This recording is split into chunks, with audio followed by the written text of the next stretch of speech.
incredibly kind introduction from my good friend, the Honorable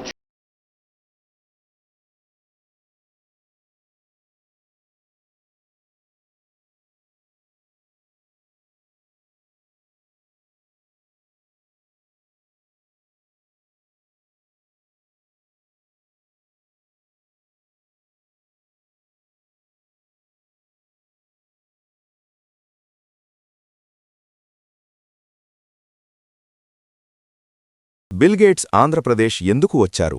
ఆయన visit వెనుక అసలు ఉద్దేశ్యం ఏమిటి? రాష్ట్రానికి నిజంగా లాభమా లేక వివాదమా?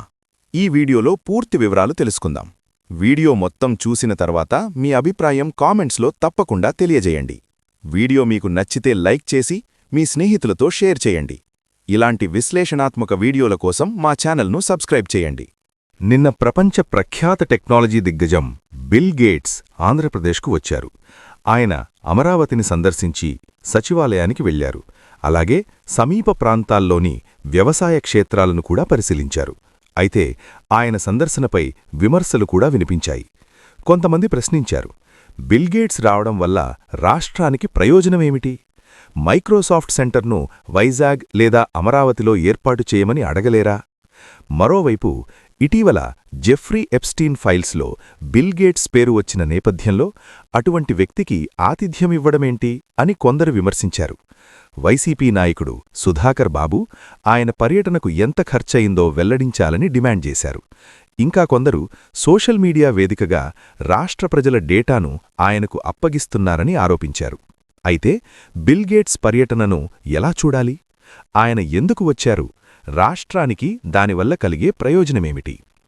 మొదటిగా గుర్తుంచుకోవాల్సిన విషయమేమిటంటే, ప్రస్తుతం బిల్ గేట్స్కు మైక్రోసాఫ్ట్ సంస్థ నిర్వహణలో ప్రత్యక్ష పాత్ర లేదు. ఆయన మైక్రోసాఫ్ట్ వ్యవస్థాపకుల్లో ఒకరు. ప్రపంచానికి పర్సనల్ కంప్యూటర్ విప్లవాన్ని అందించిన వ్యక్తుల్లో ప్రధానుడు. నేడు ప్రపంచవ్యాప్తంగా కంప్యూటర్ల వినియోగం విస్తరించడానికి మైక్రోసాఫ్ట్ కీలక పాత్ర పోషించింది. ఆ ప్రయాణం బిల్ గేట్స్తోనే ప్రారంభమైంది. అయితే ఈసారి ఆయన మైక్రోసాఫ్ట్ తరఫున రాలేదు. ఆయన గేట్స్ ఫౌండేషన్ చైర్మన్ హోదాలో ఆంధ్రప్రదేశ్కు వచ్చారు. గేట్స్ ఫౌండేషన్ అనేది ఒక అంతర్జాతీయ సేవా సంస్థ.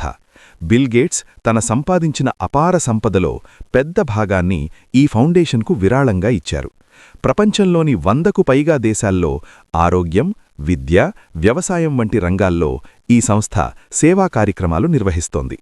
మైక్రోసాఫ్ట్కు ఆయన అధికారికంగా సహవ్యవస్థాపకుడిగానే ఉన్నప్పటికీ రోజువారీ నిర్ణయాలలో పాత్ర లేదు. ప్రస్తుతం మైక్రోసాఫ్ట్ సీఈఓగా సత్యా నాదెల్ల ఉన్నారు. బిల్ గేట్స్ అప్పుడప్పుడు సలహాదారుగా పాల్గొనవచ్చుగాని సంస్థ నిర్ణయాలను ప్రభావితం చేసే స్థాయిలో ఆయన లేరు. అందువల్ల ఆంధ్రప్రదేశ్లో మైక్రోసాఫ్ట్ సెంటర్ ఏర్పాటు చేయమని చెప్పే అధికారం కూడా ఆయనకు లేదు.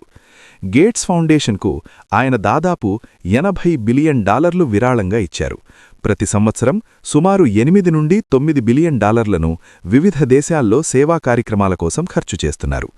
వారెన్ బఫెట్ వంటి ప్రముఖ వ్యాపారవేత్తలు కూడా ఈ ఫౌండేషన్కు విరాళాలు అందించారు.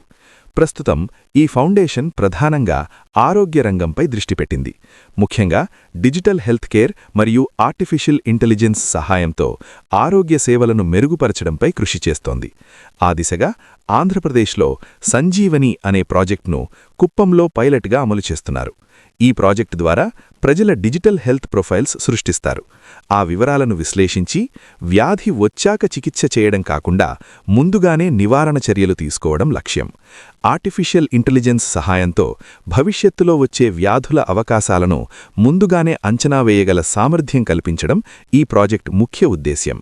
ఈ కార్యక్రమాన్ని పరిశీలించడానికి కాకుండా వ్యవసాయం మరియు పరిపాలనా రంగాల్లో కూడా టెక్నాలజీ వినియోగంపై సలహాలు ఇవ్వడానికి బిల్ గేట్స్ వచ్చారు.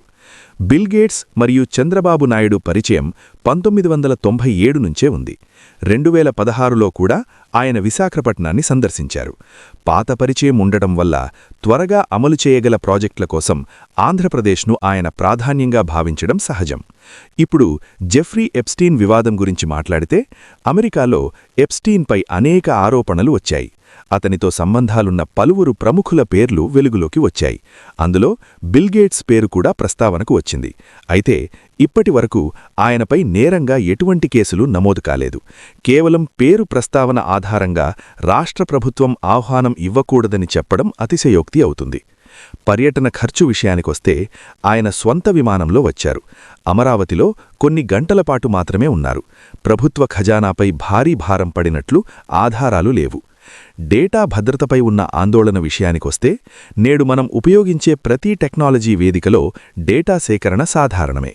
డిజిటల్ హెల్త్ రికార్డ్స్ సృష్టించడం ద్వారా నేరుగా ఎవరికైనా వ్యక్తిగత లాభం చేకూరుతుందని భావించడం అతిగా ఊహించడం అవుతుంది.